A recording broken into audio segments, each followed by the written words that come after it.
kan chia nga chang thumna thleng hian ni mai sela ingai thangu lalpa pathian tharau chu ka chunga awma rian vai te nena chanchin tha hil turin lalpa chuan riak mi thia thinlunga liam te tuam dam tur te saltan te chua salen na thu puang tur te tanina phuar te pherna thu puang tur te lalpa lung oi kum le kan pathian thu balak ni puanga lusun song te ne tur te sai ona lungai om te thamuana avut aya pangpar thi be a lusun aya lim na hiak chi tur te ngui na tharau aya fak na sil fen te a thuam turin mitirani i chuan ani chu chaw moya a om theinan lalpa thingphun dik na thing tia hiat alo ni to ang thum thar lama kal sun som lenga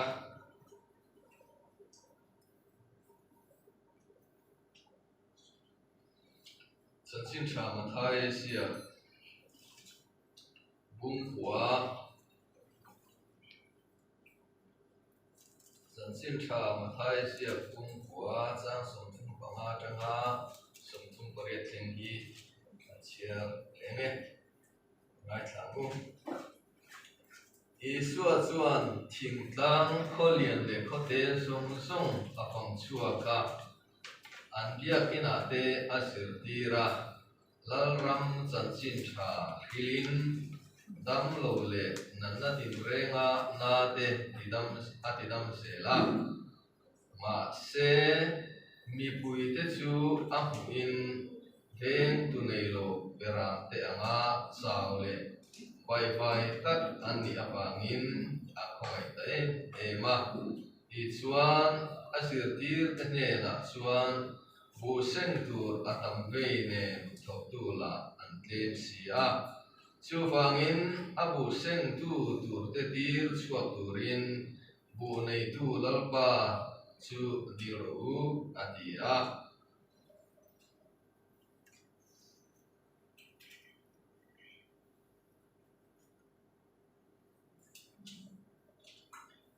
chanchin tha marka che kami hi cher leila bung som porok chang som panga thu ta hian kan chiar thadeu wa to chen hian som pore chen hian kan chiar lo menge alom khathika al tilo lo nge ma kan x-ray kan thizau le nga chang som pole tang hen lo se chu min nuwa chuan som le pakhat na ne na so an ki line ain lar ta a tho le nuwa ama mutu te thureng reng oi du lo fa an rin lo le an thinlung sakawang chuan a silta an ne na phavel song a kalula thil siam tin reng ne na chanchin tha hi ru mi tu point arina baptisma a chan chuan chandam ani anga ama ero chu mi tu point arin lo chuan thiam lo changang eng chinchia na te hian ring tu te chu a zui zelang ema mingin aram hoi te an hot chuak anga tong thar te in an tongang ru te kutin an la anga thi na tur eng po lo in sela an nat pha chuang lo wang dam lo te chunga ut an natanga an dam selang atia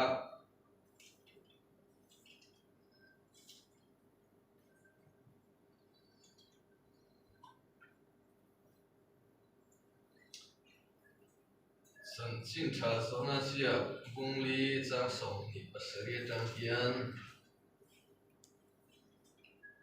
hian lom thu lom khatania thu lom khat chang hi khat chau chiara an hi avai kan soi le man to lo khan fit up fu lo akal bung khat kan ko mai the thina wangin akim changin kan lu tin kan soi le man don si lo wa chu wangin lom khát thui thu kal phung in ang khát đều lệ alo man ta hi chiar zo trai ka ria zona bung san chin cha zona zia bung li chang som hi basari tang hian kan chiar thalenga sum thu pariat thleng a chiar bu chung re em lo khamo ai thla mu chu ti lai chuna sir tir te chu an lo thlenga me chia alo bia chu ma an ti le a ma se tu man enge izom emo enga tinge ani ne ni bia emo ko an ti lo chu me chia chuan atui ber akal sana phua a pakala mi te ne na local ula aron en tu kathil tia piang min thil sel tu mi pakhat awma he mi hi khrisa ani thei mai lomo apatia ti chuan mi te chu phua atangin an lo chuaka ama chu an ron pan ko ma chu mi hlan chuan zirtir te chuan a hena zirtir tu ero tin an lo nor mat ngata ma se ani chuan an hena in hriat lo chaw ei tur ka ni e atia zirtir te chu an in bia a tu in nge tu in emo ai tur an ron kel sak em ni le an in tiloma isuan an hena mitir tu du zong ti le an na tho so hi ka chaw ber ani bu seng na tu thali alo om in ti mo ai ro ka hila chu da chua kula tho ma te hi en ta chu tu na pangin seng turin an min der to hi bu seng tu in lo a mu thina satuan nei na tu ara aseng khome ani atu tu le aseng tu anno tun te na pakhatin atu thina midangin ara aseng thi ti thu hi ani kani in thorim lo ra seng turin ania kati chuni midangin an thoka namni chu an thona in batel ve mai ani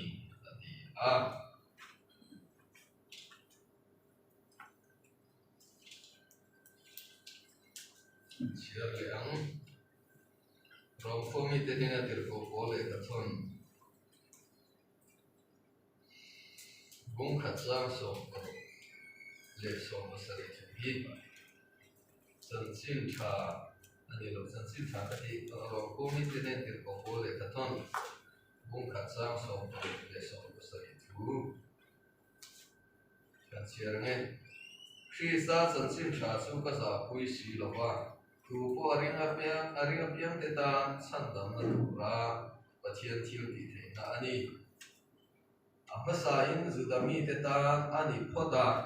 kirik mi te ta ko alung ni le a pathian diksia chu rin na tanga rin na se la tilan ani mi dik chu rin nai na lungang pia sia kan san chin tha chu ka sa pui si lo wa tu po aringa piang te ta san dam na tu ra pathian thil ti the na ani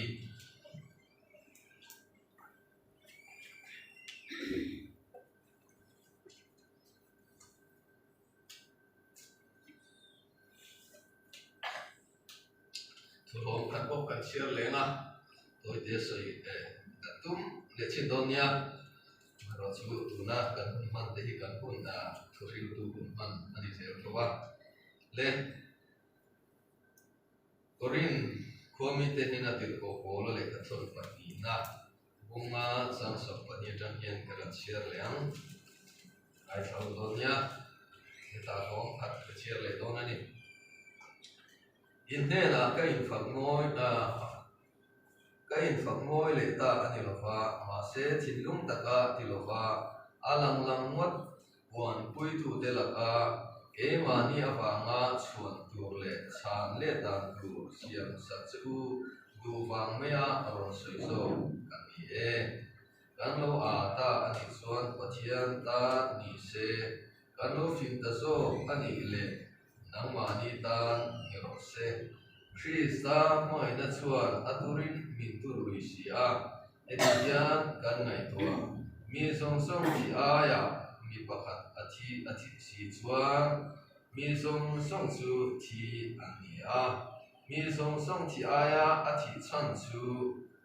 nunga omten an mani ta nun tolwa an thi aya thi a thole atana an nun to so na turin ani chu wangin tuna china chuan mi duma ti sadanin kan thlir to lo hri sa po mihring khiat alamin lo kheto maila tuna chuan chuti songin kan kheto lo chuti chuan mi du po hri sa a om chuan thil siam thar alo ni a thil lui te chu aral ta a ngai te u thil engkim alo thar ta thil song song hi pathian atanga chuak vek ani a ani chuan hri sa zara ama nen inremin min om tira inrem le na arong bol na min be a khovel hi ama nen inrem tir le turin pathian chu hri sa a oma an bo chian na te chu bo chian na a chiar sak lova chu inrem na thu chu min bol tir ta ani ichuan hri sa aya balai kan ni a ke mani mangin pathianin ange a chu pathian nen lo in rem le turin hri sa ai o in kan nge tak meu a chu ama chuan pathian dikna kan lo ni thenan sualreng reng phelo chu pathianin ke mani wangin suala siam tani athu thiam ning ka chir tak tegal pan atharing kan sa dan malin som sa rose amen I chok trai mu lalpa I thu thiam him chir tur min be a mi mo tak te po ni mai la kan khia thiam the tura thu I soya in pon thina wangin kan lo mai hena lo thu kan thila che amen mi fing le lal ru pui tak te po na an khia thiam son lo le soi khia the son lo nun kan nei be na le san chin tha thon tak mai sanina po mi khia thar ti le wang kan lo mai ping fakin om ro se amen chumi rol chuan khovel zong sama kala I chan chin tha puang a puang tura thui be keng sum som zel tura nang maring tu te singa min tel tir awangin kan lo ma chu mo phuna kan ten chu the na turin nangma sakna le nangma thena kal sel tur kan ni po min sir tir thar sel wa kan lo po kani lalpa asani na kan ti tur te mi thia tir le la e khope la kan om chunga nangma ring chunga I thu pe so ma I tharau chinin ka huai da nang se la I rong por na te kan sun som sel thena turin sakna athari min siam che I tharau chin ning min sir tir len che min pol thar len che kan kung te I kutala ni le I tan pui na dilin dali so hri sa min kan thuk traye amen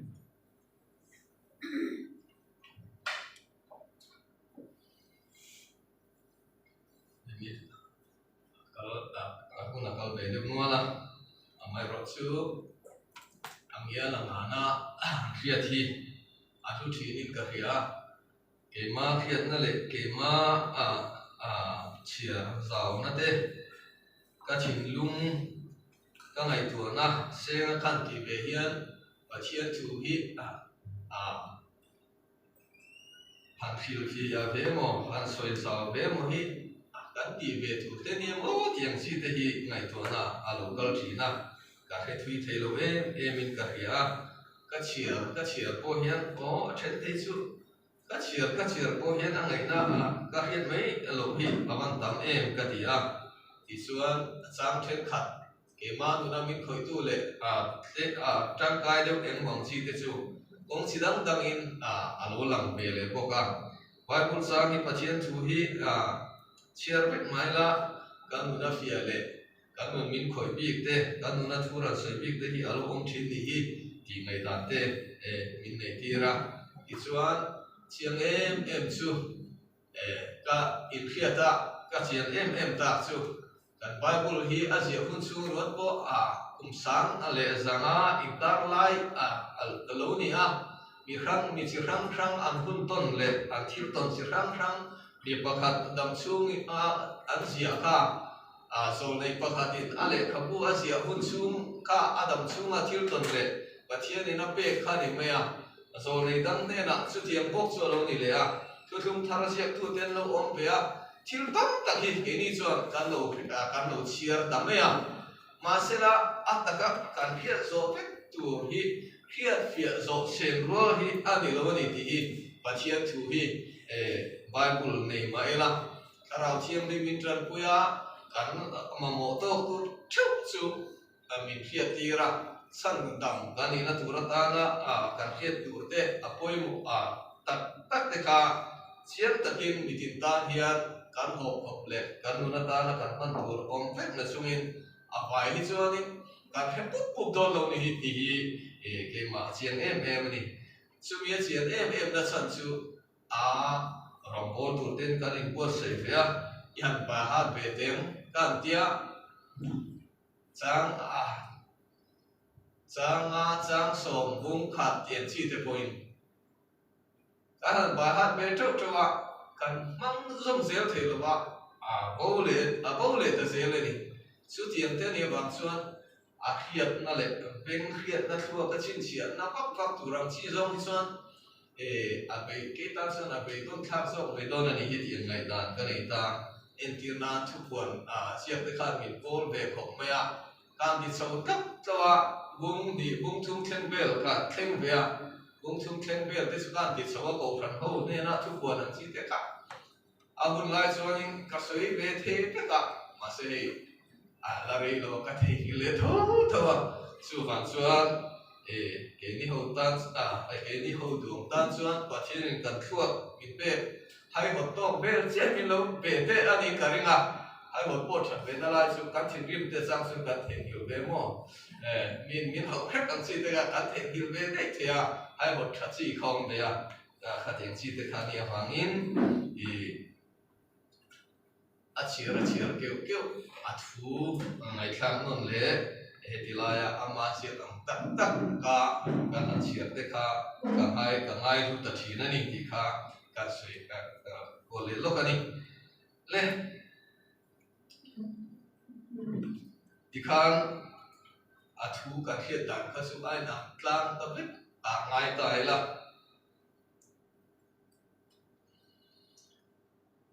san chin tha hi le pon hi ke nin tur kan ti wanga bol le ti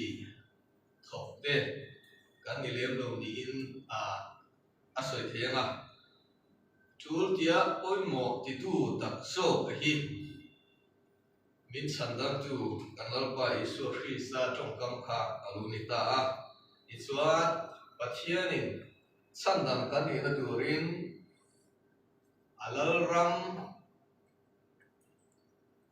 pathian bok te su mi hring te singa alo om tiang khan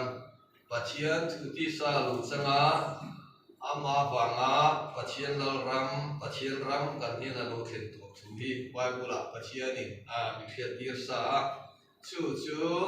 kanal pa isu hri sa thu su ti sa lu changin alo thlenga abi takin Isaya asia kan chiarta kung som ru pakhat thu ka ama kanal pa isu ri sa ko be la lu kala rombola ai rombola tan don kha a chiar chu ka yang ina kala tempula kala bible le ka sial kha sabun sial kha ala phela chiara tuna kan chiarta kha chiar chu ka ni ti chuan heng thu siak te hi voina hian in min mua thlengani aditani chudi chuan pathian asim ro tia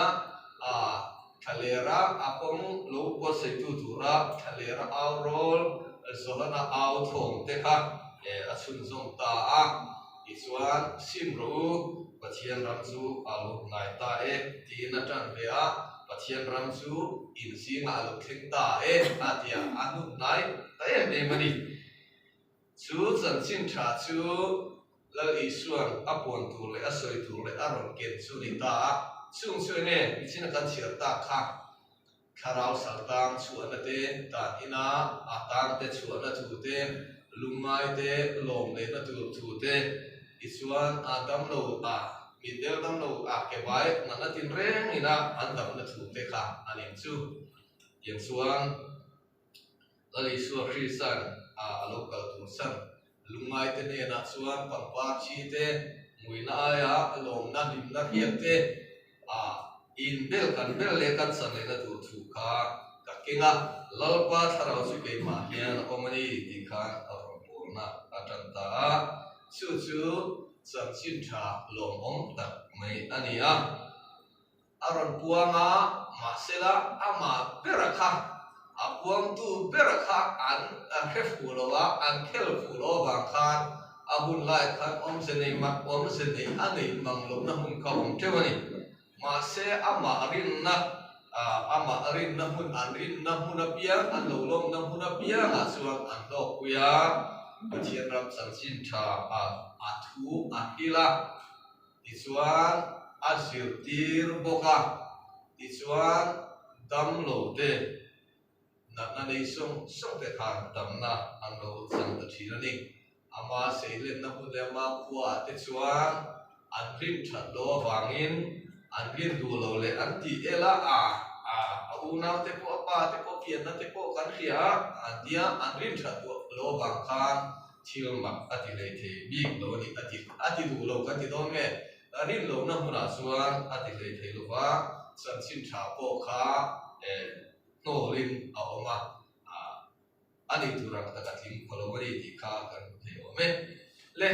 ti chuan na ri chuan asir tir pathian thu ahila asir tira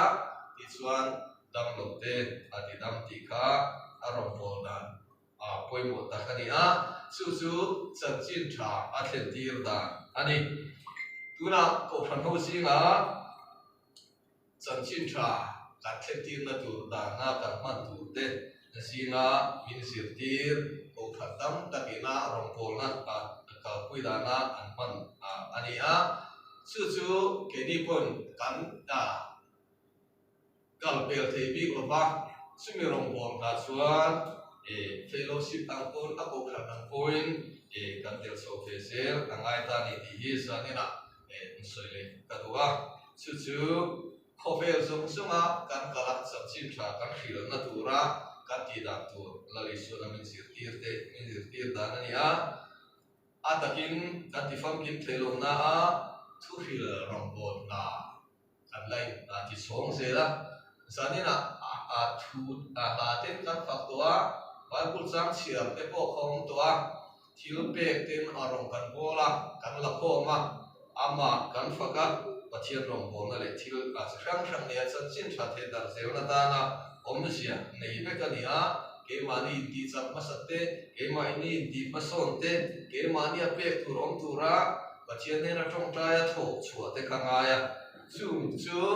midang te ne na thu hilina mo sir tir na songina mo ani lo mo ti dam na thil si sang khan rong bo na si sang khan ko phan ho te hi kan luang chu le chu la li suan rong bol da he ko bela min ran sir tir ko phan ho te fellowship ho te poina kan man chu le zeu da na li chu da chuan zani na hian kong eng mo abai ti thelo mai la tang ka na mi mal ti te hian kan ne ya sumi tur tan po chuan sir tir som le pahni te ako ani na khan kan tel phave tlatani asan chu kan hua po kan soi ri to kha lali so na sir tir te ne na thu ape thu nei na pe to asan chu thu nei na en wang le ape ti chuan eta local san le amma ani na te ati tur te amma pa lo om ang chi song ali suan ama ni na ai soi le a thil tum le a mission ang chi a soi song kha chiang taken an rina an pom to wangin ka thu pe thu ti tura min ti kha an oita an pom ta chu ni suan ine na ka local to do na an ni ro chu kho ve la lo mang kapa du tak an ni hi ve ngan che sual la ka ve ngan che kho ve la ta hi ve ngan che atia ti chuan ซึ่งมีตรงใจสวดสวดอันมานี่สิรติร์สิรติร์สมเลปนิตันสวัสดิ์ตรงใจโพหิคันิโลอันมานี่อินทูอันฮิลนาวังอ่ะมิลารินตูร์สมตานะโพตรงใจนะตรงใจกันนี่อธิตานี่สุริสวดมาท่ามาร์กาเซียกันหวงขันขบเอลสมคาราอารมณ์บอลตูเฮียนซานีนะเฮียน direct ตะกินเกนี่สุดทุเปละลิส่วนตรงกลางค่ะอาหิงารานินอามาวินกันบุลวะกันโตบุลวะอามารสุโทมาเนี่ยนะสยังคันมีบุลวะริงาปงเวทีเวไม่จนนิโลอดียคันกันนิโลดาฮีอาจุลโซโอนมาตานิสุส่วนละลิส่วนอาทุเปกเตค่ะสิรติสองเลปฏิเตอันบาไปพุยาว่าแค่เทโรส่วนอัตโลสัมตาsudah istighfar ta susang dan serina ania isuan anun aral rek kopin matar zohana mai zohana ro khachu tel sowan kha ka mase athi chuang talowa thi thei talo thi un makani tel so bel kuyakan thir bel kuigan ti don me bel se kam bi sia lo mo aku lihat tu kan biasa dari lah dia kan seluruh katakan andro sini aci cuma tak tahu mereka cuma makannya dia soalnya ni kah bela kan gini harus kan kan sah cadu dia macam ni ani lo mau kan perkat kan bintang terus meneri lama masalah ani kasu bagian tilti teknologi kui tak maya cuma dia makan tidak lo meni ani kah matar kan tiensia di lubin masalah atmosfer kara cuma kalkole to thelo turan kanan da pe cuma athi dan sia hi matar kan tiena tuara thi ka so ni meloni le ichuan ahun lo piang tir ko singa te ber institu tir ko pola hi pasien bel ron sok tak chu ama pun ta nan tu tin sentel te singa saksin thati hil tura tir ko ni tura ruat tingat mea ison tir ko ti hian kan bo beta sir tir somle apakhatena annem beta khachu ani talo hian sok moni tu ti khopian tir ko pola hi aran ding achang khop mea poli se tir ko pola po hi ma tar thak ahong sa chum yamin soya sudia alutan ke semua dia kan sarchin trahi anti ral right kengin buang tathewa an oya an kalta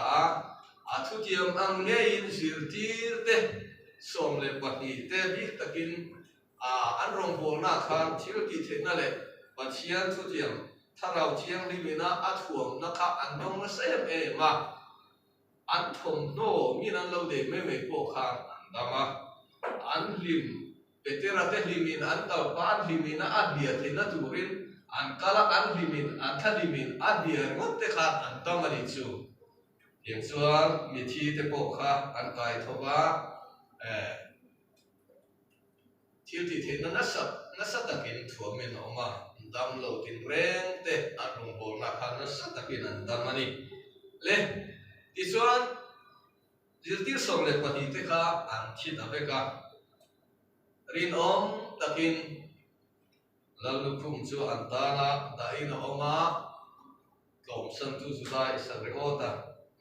tiam lovin chan chin tha chu an puang ta se la chu chan chin tha an lo po na bangin kami chan chin tha pon kal se la bang hian ke ni ho sa na he ta om te hian pathian nung pakhat oma thil ani chu le le wa siam tu ni ke ma ni po min siam tu ni du takin min siam ma se ke ni chuan kan lo tluk sana kan pu da patan kan lo tluk sana suala khalin kan oma thimei tur satun khem na sak khem mun sang tur setana le dia pola le aho te chan ang sang be thei mei tur din guna khan kan lo om tareng mea ma se chu pathian en kan om dan turatan du lovin kan tin mun kan thu chiat ma ai po thazo ka kanal pa isur hi sa sang dan na min siam saka min ran lu chila thil tha hel le ya thea po rot lovin thi nga thu zo min amit mangai na chu fakta kin along lan tira mi song thi ai na lo thia ama chuan thi na kan lo chang kan lo ten pe thek ta pe mi song ai thi ta bang khan ti thin kan om ta pe kan ni chu ma se chu ti thi om me a chuan to lovin sual le atur song a thei na te min te saka min silfaya kan sual le bo chen na te min ngai da ma thole na thafem kin sang turin amma ne na pa ne na che ngo om turin pa khole tuini na kanal pa isu ri sa na tho ti se na bang te tlang na bangin pathian ne min rem le tirin pa khole tuini na min lo be ta te me ni chu su ti nga rem ko nam mak le ro pui tak min siam sak su kan pathian ning fakin om ro se le chu ta chuan ei am hu tu ten an hu chian je hi amma te maya ani ang sia ti chuan kan huin kan la nun chil lo ne ti hi ma ni a hian ai zo the a chu ta chuan kan tlom deu phong mai o ti tu hi om pho ni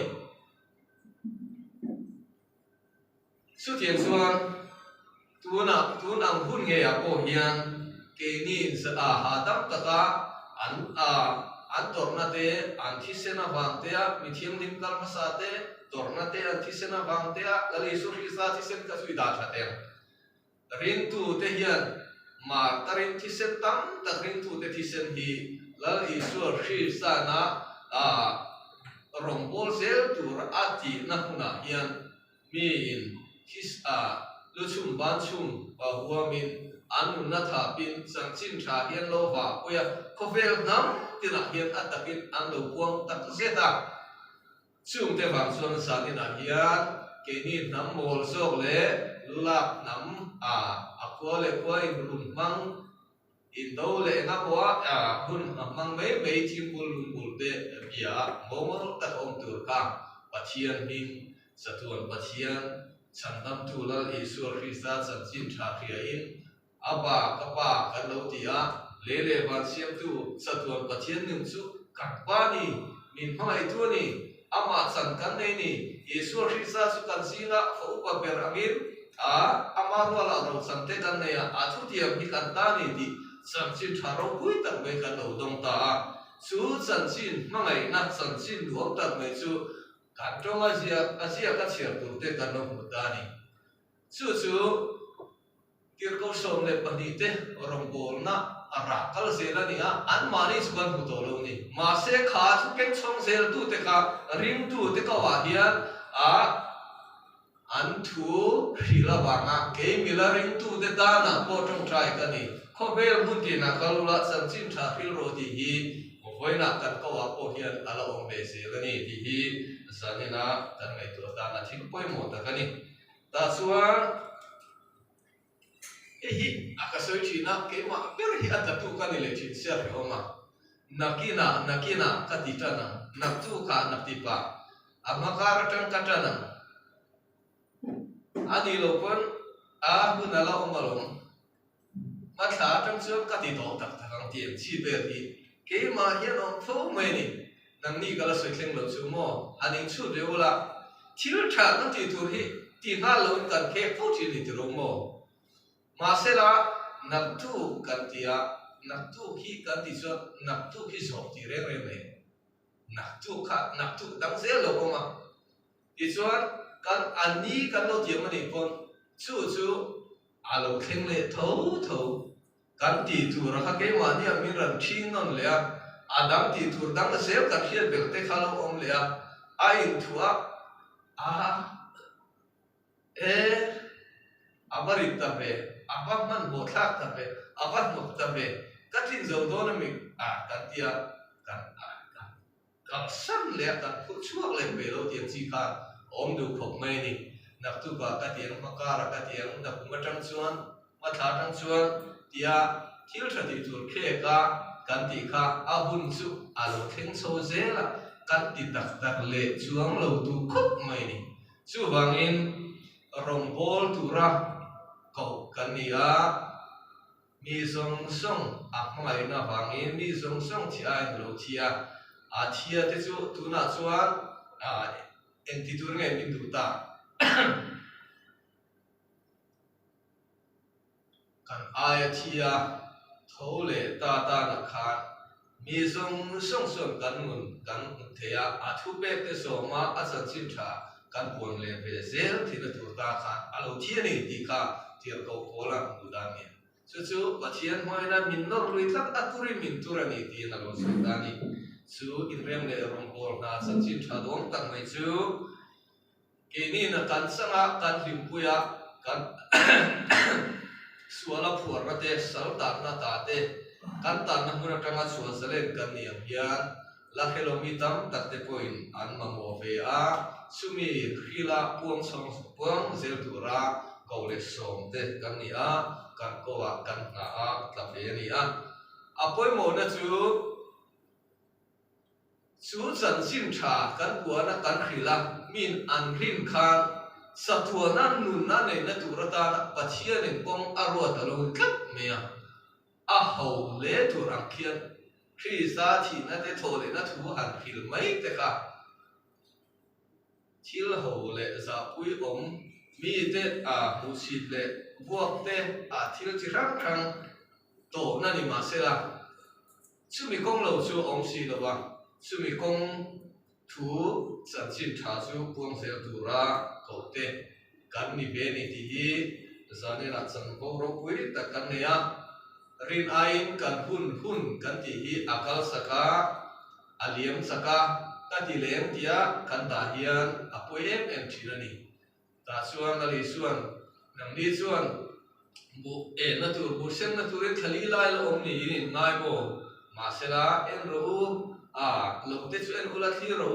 bu te hi an muya asenga tuna pang sen turin an min to sin atia a the tu an oma kan soi tam khan ma a thi lo chum bo ma thi thlengrin om tak lo kala lo the dak tu ten om iswan alo dara ram alo zau zela bu te an lo min an lo enga chu mi sem khom tu po chuan tho tur tam tak oma mi pui te hian wang noya en kol tu beram en kol tu nei lo beram hian tu na hian hei mun tlang sang deu han kalila ami hin chu soi lo motor tan pe le kal bel sak in sul bel tual bel pori te wan man boran pot thak te no mi mo chu tiang sul kan man hel ma kan kal kan ti no kan tu be ka ma se san dam na le mission khirna mission mi ta kan hu chuan en kol tu nei lo beram te ang mea awak noi mani kong a peng dak sathia mai hi khop ya hian butura tam em ani chu da sun kan ti the bio ni mai the ma se zange na ke ni hi ko in kan oma tun hi ahuna tuna tar soi ka din lai me boin zina tanga tun din muna kan khenga tu ma bo rolo kan online hian mun tam ta ga china kha sara akhinga rana in do na muna boi boral ha te in kana ba boral ha te e tur nei lo ri tra ma chi da me ang chi de khovela hian mi chiar sen lo an me kani chung kara chuan kun tha kan la ya nakina ti zel so ala kai do nei tun hi un lom omani ya tun hi chan dam na ni ani min ti tu kan pathian ani kha kan pha to te in kan ho salo kan thok chok tam lo ani me the kan pha to te hian rong bol se la he Isur Krista na angai poimo mai poimo tu te singa hian na som de ko kan ni amen local turpun oni kakalang katiang kape ngalang cheng ma karem sanang zel kan kapun le munte pen so in theto pin rong ipol selang kha zanena kan soi thei tong ni sela nar pana thute ma so be ro se amen